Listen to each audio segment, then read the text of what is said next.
आप देख रहे हैं न्यूज इंडिया। न्यूज इंडिया के न्यूज आवर में आपका स्वागत है। मैं हूं नीरज। खबरों की शुरुआत हेडलाइन से। के 8वीं कक्षा के छात्र ने प्रधानाचार्य से मांगी 5 लाख की फिरौती, नहीं देने पर पूरे परिवार को जान से मारने की दी धमकी। सीएम अरविंद केजरीवाल की कोरोना जांच आई निगेटिव। दिल्ली में भूकंप के निपटने की तैयारी पर हाई कोर्ट ने आप सरकार को नगर निगम से मांग की प्लान। पश्चिम बंगाल के वर्चुअल रैली में बोले अमित शाह, रविंद्र संगीत की जगह बंगाल में अब बम धमाके, गोलियां की आवाज। लद्दाख में 3 इलाकों से पीछे हटी चीनी सेना। इन सप्ताह में बातचीत से पहले सकारात्मक संदेश। दुनिया को WHO ने दी चेतावनी, कहा जानलेवा कोरोना वायरस बदतर होती जा रही है। अब खबरें विस्तार से। 8 के 13 वर्ष के छात्र ने स्कूल के प्रधानाचार्य से 5 लाख रुपए की फिरौती मांगी। फिरौती की रकम के लिए यह छात्र इस कदर उतावला था कि वो प्रधानाचार्य पर फोन पर लगातार कॉल कर रहा था। उसे न तो पुलिस का डर था और न इस बात का डर था कि वह पकड़ा जाए। 5 लाख रुपए की डिमांड करने वाले छात्र बातचीत के दौरान 90,000 रुपए पर राजी हो गया। इससे पहले वह सफल होता, पुलिस की सर्विलांस टीम और ब्रंडाल थाने ने उसे पकड़ लिया। 13 साल की इस बालक की हरकत से लोग ही नहीं बल्कि पुलिस भी हैरान है। मामला यूपी के मैनपुर जिले के बरनाल स्थित वर्णी इंटर कॉलेज के प्रधानाचार्य ब्रिज किशोर शर्मा से जुड़ा है। शाम 4 बजे प्रधानाचार्य के मोबाइल पर एक युवक का कॉल आया और 5 पेटी यानी 5 लाख रुपए का डिमांड किया। प्रधानाचार्य नाम पता पूछा तो युवक धमकी देने लगा। युवक ने सुबह 9 बजे तक का वक्त दिया। इससे पूर्व उसने रात 10 बजे और रात 12 बजे भी फिरौती का कॉल किया था। पुलिस से शिकायत करने पर पूरे परिवार को खत्म करने की धमकी दी। प्रधानाचार्य ने शाम को ही थाना प्रभारी सुरेश चंद्र शर्मा को घटना की सारी बात बता दी। पुलिस ने अज्ञात के खिलाफ IPC की धारा 387 के तहत मुकदमा दर्ज की। फिरौती मांगने वाले की तलाश शुरू कर दी गई। पुलिस ने बाद में सर्विलांस सेल की मदद से फिरौती मांगने वाले कक्षा 8 के छात्र को पकड़ लिया। उसके पास से 2 मोबाइल 4 सिम बरामद हुआ। गृह मंत्री अमित शाह ने मंगलवार को पश्चिम बंगाल के लिए डिजिटल रैली की। इस दौरान उन्होंने राज्य की ममता बनर्जी सरकार को निशाने पर रखा। उन्होंने कहा कि ममता बनर्जी ने मोदी जी की लोकप्रियता से डरकर बंगाल में आयुष्मान भारत और PM किसान सम्मान निधि जैसी योजना को लागू नहीं होने दिया। गृह मंत्री ने अम्फान और कोरोना महामारी से भी भ्रष्टाचार का आरोप लगाते हुए कहा कि जिस बंगाल में सभी रविंद्र संगीत से गूंजती थी, आज वह बंगाल में बम धमाके से दहल रहा है।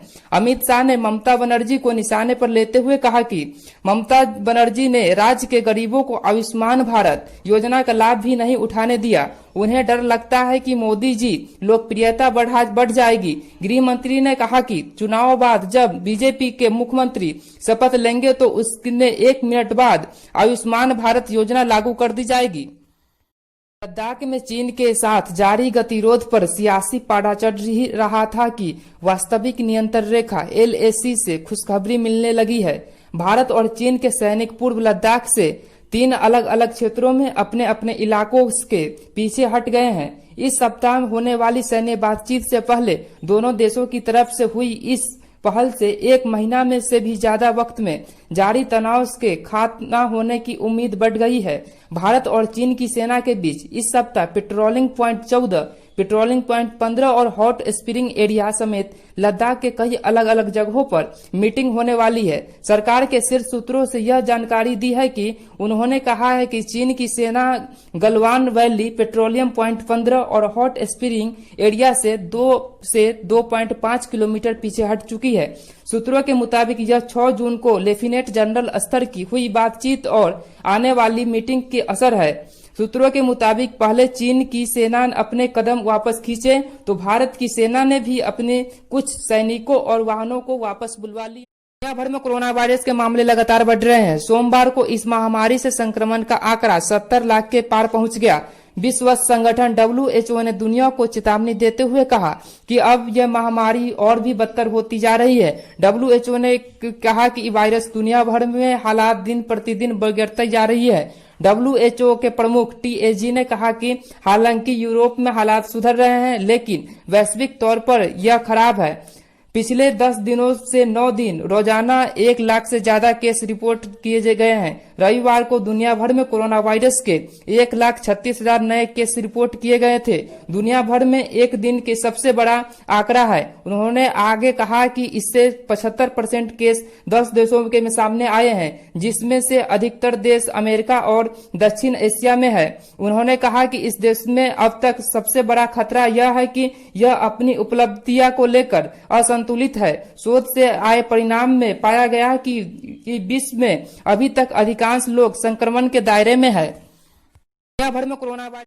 दिल्ली एनसीआर क्षेत्र में सोमवार को दिन के 1 बजे फिर भूकंप का झटका महसूस किया गया। हालांकि भूकंप की तीव्रता बेहद कम थी, जिसके चलते ज्यादातर लोग इसको अनुभव नहीं कर पाया। दिल्ली की केंद्र रोहतक में था। बता दें कि दिल्ली एनसीआर 2 महीनों में 14 बार कांपा। दिल्ली एनसीआर में लगातार भूकंप आ रही है। इससे 29 मई को आने वाली भूकंप के झटके अधिकतर लोगों ने महसूस किया, क्योंकि इसकी तीव्रता 4.5 थी और इसका केंद्र रोहतक में था। इस भूकंप के झटके को दिल्ली के सभी लोगों ने अनुभव किया और दहशत से लोग घरों के बाहर निकल आए। जबकि 12 अप्रैल को 3.5 तीव्रता की भूकंप के झटके महसूस किए गए थे। दिल्ली की तीव्रता 3.2 रही और फरीदाबाद में इसका केंद्र मौजूद था। राष्ट्रीय भूकंप केंद्र के वैज्ञानिक JL गौतम बताते हैं कि भूकंप की कोई निश्चित भविष्यवाणी नहीं की जा सकती है। दिल्ली एनसीआर क्षेत्र में नीचे अलग अलग फॉल्ट लाइन गुजरती है। इसके चलते यहाँ पर भूकंप का आना आश्चर्य की बात नहीं है। इसीलिए ज्यादा जरूरी यह बात है कि लोगों को भूकंप के समय अपनाए जाने वाले बचाव के बारे में जागरूकता किया जाए और इमारतों और आज की खबर में बस इतना ही। बने रहिए आपके अपने चैनल न्यूज इंडिया पर। धन्यवाद।